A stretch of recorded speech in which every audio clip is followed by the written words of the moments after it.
Hi, Chef Saad. How are you doing? Very good, thank you. Great, great. Thank you for taking the time to speak with me. I wanted to, if you wouldn't mind, tell me a little bit about yourself and your background and where your love of food came from. Yeah, definitely. I was 13 years old and I started working in a diner because I was too skinny to play football back in Chicago. And I knew at that moment food was going to be my life. That was it. Opened a bunch of restaurants, have had a bunch of great TV stuff, and now I'm partnered with Bush's and loving it because they're about great food like I am, and it's all about chili now. That is very good to hear. So I know a recent survey just came out and identified how Americans, prefer to eat chili. Who doesn't love chili? So discuss the results of this and kind of, what it says about people's choices in cooking chili and why you think they love it so much. Yeah, that's a great question. That survey was really interesting. I mean, it said 82% of people say that it's got to have beans and seasonings. That's chili. So that's the vast majority. About 70% plus all said beef, tomatoes, and onions. If you want to talk about chili, that's the definition. About 61% of people said garlic. And then getting a little more interesting, a third of people use either mustard, red wine, or fresh lime juice to kind of give it some tartness and to amp it up. And that's what I love about chili. It's a one-pot pleasure. It's a dish that everybody loves, that everybody can celebrate. Everybody's proud of their version. But yet, as you'll see when we're done talking today, there's still endless ways to mix it up and change it and make it even better. I love that. There's so many different ways, like you said, to make it, and you will always be able to please everybody with chili. So I think exactly. That's awesome. What do you think is or are some of the most essential chili ingredients? Well, I think you start off with great beans, of course. And Bush's has these chili beans that I love because the beans are actually simmered in a chili sauce. And that's the key to any great cooking, any great stew, any great chili, is having all the flavors absorb. So you're halfway to great chili just by popping the top. We got a kidney bean chili here as one example. That reminds me of Mom. That's very kind of traditional, and it was in our household.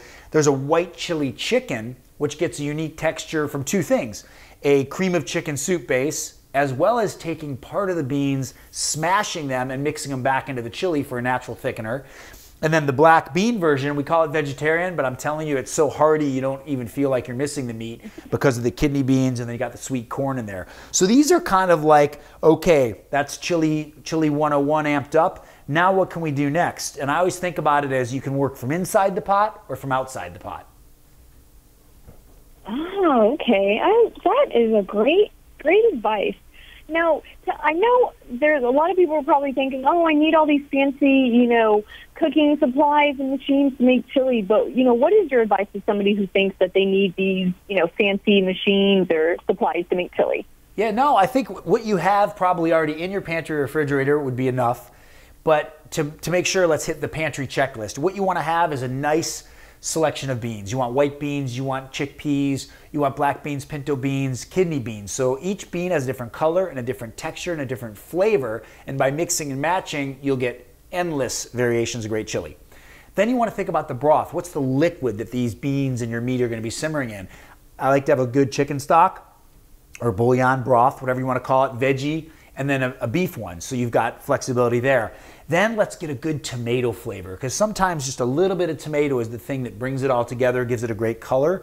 So I like to have a really clean, pure tomato puree, just like Palmy or San Marzano.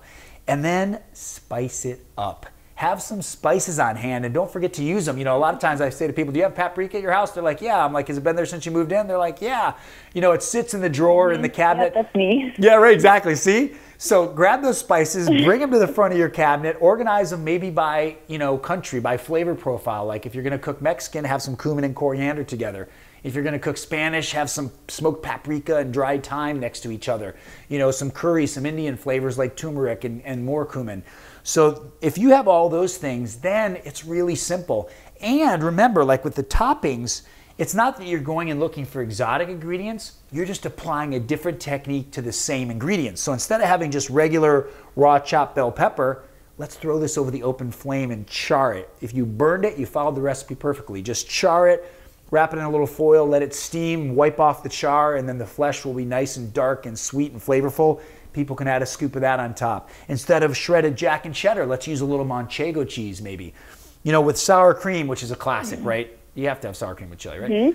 but maybe put some paprika in there or stir in some cilantro pesto to give it some color and flavor. So there's lots of different ways you can treat the ingredients you're already using to just take it to a new level.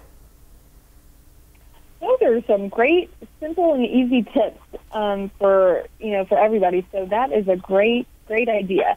So tell me a little bit about this Halloween chili. What makes it so special? Halloween chili? I'm going to say add some butternut squash. Cube some butternut squash, roast it till it's soft and sweet and nice and brown on the outside. Add a little bit of sage in there and then stir that into the chili. Take some black beans, put those on top. So you got the black and orange thing going on. Delicious. Or you could do a little bit of puree of pumpkin into the sour cream and have a little pumpkin sour cream that goes on top of the chili. Oh, that sounds delicious. I may have to try that tonight. Yes, let me know how it turns out. So one more thing. So I know chili is a great meal to whip up the large group. So with the holidays coming up, what is your favorite, besides chili, what is your favorite food to kind of prepare for your families or large gatherings? You know, I love doing all kinds of different versions of chili. One thing you can even do is make a little bit of more of a gourmet chili if it's just for the 4 of you, the 6 of you for your family. Sear a beautiful ribeye steak or New York steak, medium rare, cut it into cubes and put those cubes right on top. Now you're almost having a chili steak dinner. But to answer your question, I mean, I love doing a great pasta. I love making soups. Anything that just kind of warms the soul and brings everyone together is great for the holidays. And of course, there'll be some turkey in there somewhere. Well, that is great. I really appreciate you taking the time to talk to me, and I love these simple and easy tips. I think now, people are just looking for something quick and easy, and that's hearty too. So thank you so much for giving me these tips. Yeah, you bet. And if you want to look some more, go to bushbeans.com. I've partnered up with them. You'll have lots of inspiration, great recipe ideas, great tips and techniques, meal planning. You'll have it all there. Well, thank you so much, Chef Saad. You bet. Take care. Thank you.